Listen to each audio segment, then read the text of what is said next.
Hello বন্ধুরা, আমার daily লাইফে আপনাদের সকলকে স্বাগত জানিয়ে চলে এসেছি একটা ব্লগ নিয়ে। তো আপনারা দেখতে থাকুন। এখন বাজে সন্ধ্যে 7টা।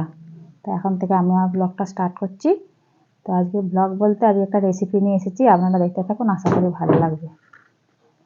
আর এখানে দেখুন যে ফ্লাক্সে চা করা রয়েছে। চা খেতে খেতে আপনাদের সাথে কথা বলছি। তো চলুন চা খাই আর এদিকে রান্নার জোগাড়টা করে ফেলি। তো আজকে করব ডিম তড়কা। আপনারা তো সবাই ডাল তড়কা খেয়েছেন, কিন্তু ডিম তড়কা কি খেয়েছেন? তো সন্ধ্যাবেলা রান্নার ঝামেলা তো সবারই থাকে, কি দিয়ে রুটি খাবো, কি দিয়ে ভাতেও চলে। তো রুটি পরোটা এইসবের দিক দিয়ে ভালো, সব থেকে খেতে ভালো। তো চলুন, তো বাড়িতে ডাল ডিম সবারই থাকে, তো হুট করতে ডাল আর ডিম দিয়ে এই তরকারিটা করে ফেললে মানে রুটি দিয়ে খেতে তো দারুণ লাগবে। রুটি কিংবা পরোটা, এখন তো সবার বাড়িতে সন্ধ্যাবেলা রুটিই হয় বেশিরভাগ সময়। তো চলুন ডালটা সেদ্ধ করতে দিয়ে দিই। আমি এখানে আলু ছোটো ছোটো করে কেটে নিয়েছি আর মসুর ডাল নিয়েছি 100 পরিমাণ। তো দিয়ে দিয়েছি প্রেসারে। তো ডালটা সেদ্ধ করতে দিয়ে দিই গ্যাসটা জ্বেলে। ডালটা সেদ্ধ হতে থাক আর আপনারা আমার চ্যানেলটা একটু সাবস্ক্রাইব করতে থাকুন ততক্ষণ।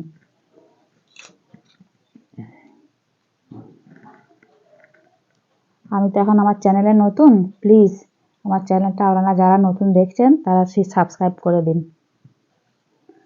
তো চলুন, ডাল আমার সেদ্ধ হয়ে গেছে, কড়াইও গরম হয়ে গেছে, কড়াতে তেল দিয়ে দিয়েছি আর এখানে আমি 3টে ডিম নিয়ে নিয়েছি। তো ডিমগুলো কড়াতে এক এক করে ফাটিয়ে দিয়ে দেবো। ডিমগুলো ঝুড়ো ঝুড়ো করে ভাজবো, মানে ঝুড়ো ঝুড়ো করে ভাজলে খেতে ভালো লাগবে। তো চলুন ডিমগুলো ভেজে নিই। 3টে ডিমকেই ফাটিয়ে দিয়েছি। দিয়ে দেবো পরিমাণ মতো লবণ। আমি এখানে 3টে ডিম নিয়েছি। 3টে ডিমের জন্য 100 গ্রাম মসুর ডাল নিয়েছি। তো আপনারা যেমন ডিম নেবেন তেমন পরিমাণ মসুর ডাল দেবেন। তো চলুন ডিমটা ভেজে নিই। দেখুন ডিমটা এইভাবে ঝুড়ো ঝুড়ো করে ভেজে নিতে হবে। তো ডিমটা প্রায় ভাজাই হয়ে গেছে। তো চলুন নামিয়ে ফেলি। এখানে ডিম ভাজা রেডি। তো চলুন কড়াতে আবার তেল দিয়ে দিই। কড়াতে তেল গরম হয়ে গেছে। আমি ছোট ছোট করে পেঁয়াজকে কেটে নিয়েছি। তেলের মধ্যে পেঁয়াজ দিয়ে দিলাম।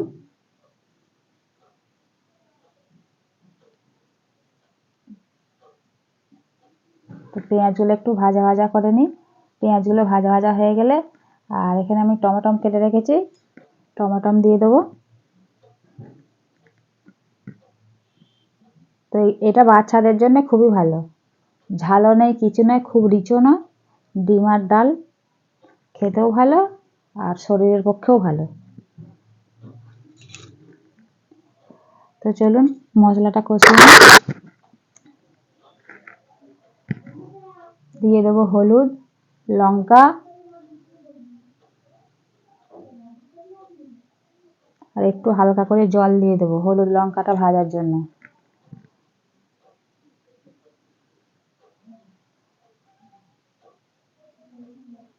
সন্ধ্যাবেলা বসে বসে হুট করতেই ছেলের এটা আবদার আর কি, মানে এটা আরও 2 দিন রান্না করেছিলাম, ওর খুব ভালো লেগেছে এই রান্নাটা খেয়ে।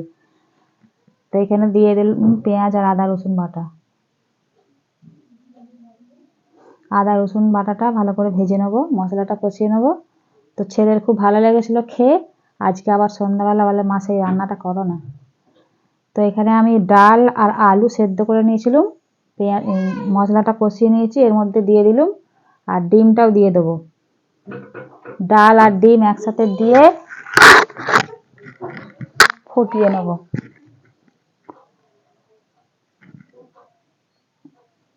তো এটা রুটির জন্য তো করবো, মানে বেশি জল দেবো না, হালকা একটু জল দেবো। আর এতে দিয়ে দেবো মেথি পাতা, কস্তুরি মেথি, ধনে পাতা কুচি আর কিছু ভাজা মশলা গুঁড়িয়ে রেখেছিলাম, ভাজা মশলা। দেখুন জিনিসটা দেখতেও সুন্দর আর খেতেও সুন্দর আর শরীরের পক্ষেও ভালো, হালকা ফুলকার মধ্যে দিয়ে।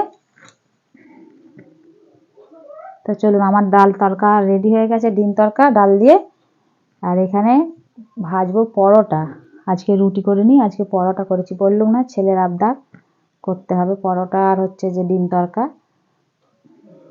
আর পরোটাগুলো খুব সুন্দর ফুলছে দেখুন। তো পরোটা একটু লাল লাল করে ভেজে নিয়েছি দেখুন। ফুলছে যে পরোটাগুলো না, হেভি লাগবে খেতে ডিম তড়কা দিয়ে। তো একটা একটা করে বেলছি আর ভাজছি। এই দেখুন আবার ফুলেছে। তো চলুন, ছেলে ওখানে তাড়া দিচ্ছে, দেরি হয়ে গেছে, একলা হাতে করছি তো। তো চলুন, আমার রান্না কমপ্লিট, পরোটা আর ডিম তড়কা। দেখুন খেতেও বসে গেছি। আপনাদের দাদা দোকান থেকে চলে এসেছে।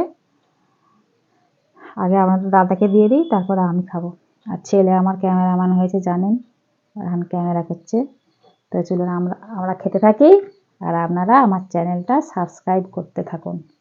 তো প্লিজ বন্ধুরা, আমি এখন আমার চ্যানেলে নতুন, আমার পাশে আপনারা থাকুন, আমাকে সাপোর্ট করুন। তো আর কিছু বলার নেই আপনাদের কাছে, এটুকুই। টাটা। তো আমাদের খাওয়া হয়ে গেলে তারপর ছেলে খাবে। খেতে সত্যি করেই ভালো হয়েছে। আপনারা এইভাবে বাড়িতে বানিয়ে খাবেন, ভালো লাগবে আশা করি। তো এই পর্যন্তই, চলুন আসি।